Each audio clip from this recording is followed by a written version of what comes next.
평안하십니까? 오늘은 장소를 한번 예배당으로 바꿔봤어요. 여러분들 예배 드리시는 귀한 본당에서 오늘은 제가 매일 예배를 한번 인도해 보도록 하겠습니다.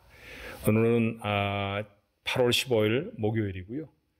오늘 하루도 주신 하나님 앞에 감사하면서 이 주신 선물을 어떻게 선물로 잘 살아갈까 말씀에 의지해서 나가볼까요? 기도하겠습니다. 은혜가 많으신 하나님, 저희를 늘 사랑하셔서 자녀를 삼으시고 우리에게 필요한 것들은 항상 공급해 주시며 피할 길을 내셔서 문제를 만나지 않게 하시고 만난다 할지라도 이길 수 있도록 도우시는 하나님의 은혜를 분명히 믿습니다.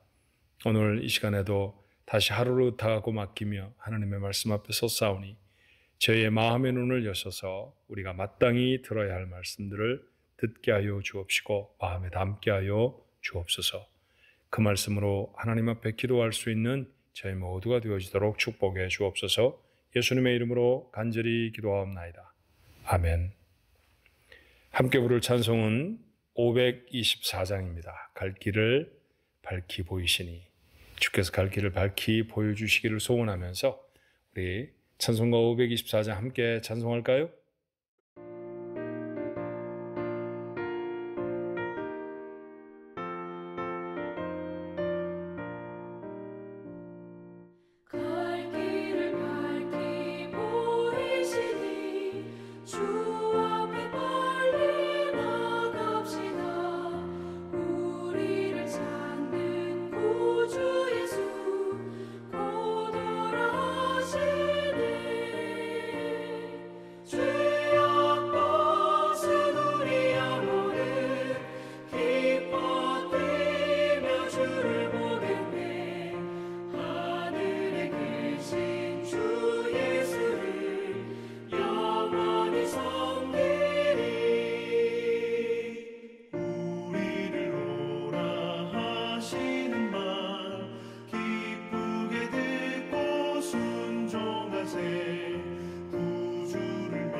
오늘 주시는 하나님의 말씀은 열왕기하 23장 21절로 30절의 말씀입니다. 열왕기하 23장 21절로 30절의 말씀. 우리 같은 목소리로 한번 읽어보겠습니다. 왕이 뭇 백성에게 명령하여 이르되 이 언약책에 기록된 대로 너희의 하나님 여호와를 위하여 유월절을 지키라 하며 사사가 이스라엘을 다스리던 시대부터 이스라엘 여러 왕의 시대와 유다 여러 왕의 시대에 이렇게 유월절을 지킨 일이 없었더니 요시야 왕 18째 해에 예루살렘에서 여호와 앞에 이 유월절을 지켰더라. 요시야가 또 유다 땅과 예루살렘에 보이는 신접한 자와 점쟁이와 드라빔과 우상과 모든 가증한 것을 다 제거하였으니 이는 대제사장 힐기야가 여호와의 성전에서 발견한 책에 기록된 율법의 말씀을 이루려 함이라. 요시야와 같이 마음을 다하며 뜻을 다하며 힘을 다하여 모세의 모든 율법을 따라 여호와께로 돌이키는 왕은 요시야 전에도 없었고 후에도 그와 같은 자가 없었더라. 그러나 여호와께서 유다를 향하여 내리신 그 크게 타오르는 진노를 돌이키지 아니하셨으니 이는 므낫세가 여호와를 경노하게 한 그 모든 경노 때문이라. 여호와께서 이르시되 내가 이스라엘을 물리친 것 같이 유다도 내 앞에서 물리치며 내가 택한 이 성 예루살렘과 내 이름을 거기에 두리라 한 이 성전을 버리라 하셨더라. 요시아의 남은 사적과 행한 모든 일은 유다 왕 역대지략에 기록되지 아니하였느냐? 요시아가 당시에 애굽 왕 바로 느고가 아수르 왕을 치고자 하여 유브라다 강으로 올라가므로 요시아 왕이 맞서 나갔더니 애굽 왕이 요시아를 무깃도에서 만났을 때 죽인지라. 신복들이 그의 시체를 병거에 싣고 무깃도에서 예루살렘으로 돌아와 그의 무덤에 장사하니 백성들이 요시아의 아들 여호아하스를 데려다가 그에게 기름 붓고 그의 아버지를 대신하여 왕으로 삼았더라. 아멘. 요시아라고 하는 왕은 남왕국 유다의 마지막 선한 왕이었습니다. 요시아 시대가 지나고 난 다음에는 급격하게 남왕국 유다가 망해가기 시작하죠. 23장 전반부에서는 그가 이스라엘 백성을 어떻게 하나님 앞에 바로 세웠는지 그의 종교적인 개혁에 대한 이야기가 기록되어 있어요. 우상을 파괴합니다. 우상 앞에 제물을 드렸던 제단들을 다 헐어버리죠. 우상을 제사하는 제사장들도 세웠던 것 같아요. 어쩌면 하나님을 예배하고 하나님을 제사했던 제사장이 어떤 때는 우상 앞에 제사를 드리는 그런 웃지 못할 일이 있었는지도 모르겠습니다. 그런 사람들을 다 폐하여 버리죠. 남창의 집을 헐어버립니다. 남자인데 매춘을 하는 사람들이 있었다는 것이죠. 제법 오래된, 지금으로부터 따지면 한 2500여 년이나 되어진 일입니다만 그때에도 이처럼 성적으로 타락했다라고 하는 사실은 우리에게 참 놀라움을 금치 못하게 합니다. 걸핏하면 우상을 섬기는 곳으로 바뀌어지던 유다 땅 곳곳에 세워졌던 산당도 다 없앱니다. 사람을 제사의 제물로 드리던 악한 습관이 있었어요. 하나님은 한 번도 그렇게 가르치신 적이 없죠. 유다 땅에 그런 습관을 가져온 것은 그 주변에 있었던 우상을 숭배하던 그런 이방 나라들의 그 헛된 행위들이었습니다. 그런 것들을 다 멸하지요. 하나님을 대신해서 섬기던 모든 물건들을 다 불태워 버렸습니다. 오랜만에 정말 나라가 깨끗해졌습니다. 비워낸 것이죠. 그런데 이 비워냄 자체가 목적이 아니었습니다. 또 다른 채움을 위한 것이었죠. 자, 어떤 그릇에 무엇인가가 담겨 있는데 그 그릇을 다른 것을 담으려고 사용한다고 하면 그럼 어떻게 해야 합니까? 예를 들면 저희 집에도 그런 일을 종종 하더라고요. 이렇게 그 스파게티 만들어 먹을 때 쓰는 그 토마토 소스 있잖아요. 그 토마토 소스를 스파게티에 잘 먹고 나서는 그 병을 닦아서 그 병을 마늘을 찍은 것을 넣어서 보관하는 것을 보게 되었습니다. 전의 물건과는 다른 것이죠. 다른 물건을 병 안에 채우려고 하면 전에 있던 물건의 잔재들, 부스러기들을 다 닦아내야 하는 것입니다. 이스라엘을 깨끗이 비워지게 청소했습니다. 그런데 요시아의 목적은 이 청소가 새로운 것을 채우기 위함이었죠. 자, 무엇을 채웠나요? 21절의 말씀처럼 유월절을 지킵니다. 유월절이라는 것은 이스라엘 백성들이 가지고 있던 많은 절기 중에 좀 특별한 절기이죠. 출애굽할 때 그들이 유월절 날 출애굽을 하게 됩니다. 양 한 마리를 잡아서 그들의 사는 집 문틀에 발랐죠. 피를. 그랬더니 죽음의 천사가 그 성을 방문했을 때 그 집에는 죽음을 보지 않도록 넘어갔다. 우리말로 유월이라고 표현할 수 있죠. 그래서 붙여진 이름이 유월절이고 영어로는 좀 더 쉽게 알아들을 수 있도록 Passover 그렇게 부르는 절기가 생겼습니다. 그런데 그렇게 마지막 재앙을 뒤로하고 이스라엘 백성들이 애굽을 떠나잖아요. 그러고 나서 하나님은 그들에게 말합니다. 이 해가 너희의 첫 해가 되게 하고 이 달이 너희의 첫 번째 달이 되게 하라. 그러니까 지금부터 새 삶을 시작하는 시작이다. 그런 말씀입니다. 구원받고 하나님의 백성이 되어진 첫 번째 해에 드렸던 절기가 바로 이 유월절인 것이죠. 자, 그와 같이 이스라엘 백성이 유월절을 새롭게 지냈다라고 하는 것은 뭐냐 하면 초심으로, 처음 믿음으로 돌아가는 것이에요.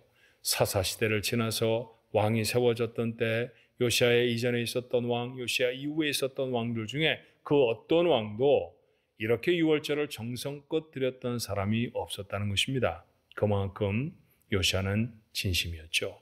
이스라엘 백성들 모두와 함께 나가서 하나님, 이제부터 하나님이 우리를 구원하셔서 애굽을 탈출하게 하셨던 그때의 믿음, 그때의 감격으로 돌아가겠습니다. 그렇게 하나님 앞에 다짐한 것이죠. 이스라엘 백성 모두가 다 새로운 믿음으로 체험을 받는, 요시아가 다스리는 유다 땅 온 곳에 하나님을 새롭게 섬기는 믿음으로 채워지는 귀한 사건이었습니다. 그런데 이 모든 일을 26살짜리 젊은 왕이 이루어냈다는 게 놀랍지 않으십니까? 26살. 요즘 26살들 보면은 어린아이 같은 모습이 참 많죠. 그런데 요시아는 이렇게 어른스럽게 자신에게 주어진 책무를 잘 감당해냅니다. 그렇습니다. 이런 사람이 되어야 합니다. 교훈이 있죠. 어떤 교훈을 받으실 수 있을까요? 처음에는 비움의 교훈을 받아야 합니다. 비워내야 합니다. 무엇을 비워내야 하겠습니까? 요시아는 유다 땅 안에서 하나님이 아닌 다른 것을 섬기는 것들을 다 비워내 버렸습니다. 맞아요. 그렇게 비워내야죠. 하나님을 대신하고 있는 것들이 있다고 하면 비워내야 합니다. 어떤 사람에게는 물질이, 어떤 사람에게는 세상의 즐거움이, 어떤 사람에게는 어떤 특별한 사람이 하나님을 대신하고 있을지 모릅니다. 비워내야 합니다. 덜어내야 물질도 값을 발휘할 수 있고 즐거움도 진정한 즐거움이 되고 사람도 잃어버리지 않을 수 있어요. 사실은 내가 하나님의 자리에서 그들을 내려놓아야 정말 나에게 유익이 되어진다는 사실을 여러분 절대로 잊지 말아야 합니다. 사람을 잃어버릴 것 같죠? 그렇지 않아요. 도리어 하나님을 더 가까이 섬기고 하나님 앞에 나아가면 그 하나님으로 인해 내가 사랑하는 사람들과의 관계가 온전해질 수 있어요.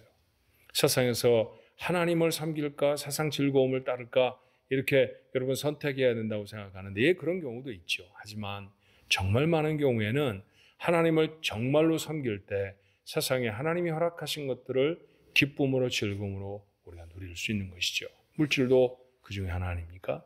하나님을 빼놓고 물질이 죄 짓는 도구밖에 안 되겠어요. 그런데 하나님을 섬긴다고 하면 그 물질이 정말 진정한 가치를 바라게 됩니다. 이와 같이 하나님을 대신해 서 있는 것들을 비워내는 일, 우리의 삶에도 되어져야 하죠. 또 어떤 것이 있을까요? 해결되지 못한 오래된 해묵은 그런 습관들도 좀 내려놔야 합니다.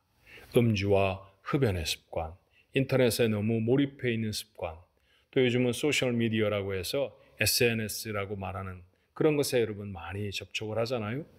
어떤 분은 하루 종일 카카오톡에서 헤어나오지 못하고 어떤 사람은 인스타그램에서 어떤 사람은 X에서 내가 올린 글에 사람들이 무엇라 대답해 주는지에 온갖 관심을 다 기울이며 수시간을 보내는 경우가 정말로 많습니다. 유익이 되지 않는 것이죠. 우리의 삶의 필요를 채우시기 위해서 하나님은 과학을 진보시키셨고 그것들은 우리에게 얼마나 유용한 도구가 되는지 몰라요. 교회에서도 어떤 공지사항이 있을 때 카카오톡으로 딱 알려드리면 금방 쉽게 알려드릴 수 있습니다. 참 좋은 도구예요. 그런데 이 좋은 도구가 인생을 유익하게 하는 좋은 도구를 벗어나서 하나님과 나와의 관계를 훼손하는 데까지 이른다고 하면 버려야 할 습관입니다. 여러분 속에 그렇게 비워내야 할 습관들이 있지는 않습니까? 내려놓아야 합니다. 그리고 마지막은 명백한 죄지요. 거짓을 행한다거나 음란한 곳에 마음을 빼앗긴다거나 아니면 욕심을 품는다거나 거칠다거나 과격해진다거나 하나님이 원하시지 아니하는 죄의 모습들입니다. 이걸 덜어내야 합니다. 이것을 비워내야 하나님의 것으로 다시 채울 수 있죠. 두 번째 교훈은 그래서 채우는 거예요. 요시아는 하나님 앞에 드리는 유월절을 성대하게 지킴으로 그의 믿음을 이렇게 세우겠습니다. 우리가 이런 믿음으로 살겠습니다를 표방했다고 하면 오늘 우리의 삶에 다시 우리 인생에 채워야 할 것이 있다고 하면 뭘까요? 예배가 아닐까 생각이 들어요. 세상으로 흩어져 가던 마음들을 모아서 하나님께로 나오는 예배, 그 예배를 우리의 삶에 채워야 합니다. 기도를 채워야 하고요. 하나님의 말씀을 묵상하는 이 아침 예배와 같은 이 시간들을 채워야 합니다. 사실 한 해가 시작할 때 처음에는 아침 예배, 이 매일 예배 정말 많은 분들이 참여하십니다. 근데 시간이 지나가면서 끝까지 계속하는 사람들은 많지는 않아요. 여러분, 신앙적으로 성공하는 사람들을 보면 두 가지 요소가 있더라고요. 한 번은 결단하는 거고요. 또 하나는 유지하는 것입니다. 결단할 수 있죠. 기도해야 되겠어. 기도 시작합니다. 성경 읽어야지. 성경 읽습니다. 그런데 계속해서 기도하고 계속해서 성경 읽는 것은 쉽지 않습니다. 이 일을 이루어내는 사람이 신앙적으로 승리하는 것이죠. 그거 우리의 삶에 담아내는 거예요. 요시아가 얼마나 열심히 했는지, 성경이 뭐라고 적고 있는지 여러분 놓치지 않으셨으면 좋겠습니다. 25절에 요시아와 같이 마음을 다하며 뜻을 다하며 힘을 다하여 모세의 모든 율법을 따라 여호와께로 돌이킨 왕은 요시아 전에도 없었고 후에도 그와 같은 자가 없었더라. 그렇습니다. 마음을 다하여 뜻을 다하여 힘을 다하여 비워내고 채워내십시다. 좋은 신앙인으로 하나님 앞에 서는 것보다 이 땅에 살아가면서 우리에게 더 확고한 목표와 삶의 표대는 없습니다. 그 귀한 일을 우리 가족들 모두가 다 이루는 오늘 하루가 됐으면 참 좋겠네요. 기도할까요? 하나님, 어느 사이에 더러워진 하나님의 나라 이스라엘에 요시아라는 왕이 세워졌을 때 비워내고 청소를 합니다. 우상을 숭배했던 것들을 다 부셔버리고 깨뜨리고, 그리고 그 일들에 앞서 있었던 사람들을 내려놓습니다. 하나님, 그렇게 나라를 깨끗이 비워낸 다음에 그곳에 하나님을 향한 예배를 다시 채우고 하나님의 말씀을 다시 채웁니다. 하나님이 말씀하십니다. 내 전에도 너 같은 왕이, 내 이후에도 너 같은 왕이 없었다. 우리도 그런 칭찬 속에 있고 싶습니다. 그러니 비워내는 은혜가 있게 하여 주옵소서. 깨닫게 하여 주시기를 원합니다. 하나님의 자리를 대신하고 있는 것이 우리의 인생이 있다고 하면 비워내게 하옵소서. 오래되고 해묵어서 덜어내지 못하는 못된 습관들을 하나님 앞에 맡깁니다. 주님, 이 습관을 버릴 수 있도록 도와주시옵소서. 하나님, 간절히 원하옵나니 늘 자꾸만 빠지는 죄가 우리에게 있습니까? 이 죄를 이길 수 있도록 힘을 더하여 주옵소서. 그리고 그렇게 비워진 우리의 속에 예배가 채워지게 하시고 기도가 채워지게 하시고 하나님의 말씀이 채워지게 하옵소서. 그리하는 인생이 하나님 앞에 온전한 삶을 살아갈 것입니다. 믿음으로 하나님 앞에 바른 인생을 세우는 것보다 더 분명한, 더 확실한 인생의 목적은 없습니다. 이 일에 실패하지 아니하는 우리 가족들 되게 하시고 그 일을 이루어내는 오늘 하루가 되도록 축복하옵소서. 예수님의 이름으로 간절히 기도하옵나이다. 아멘.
드립니다.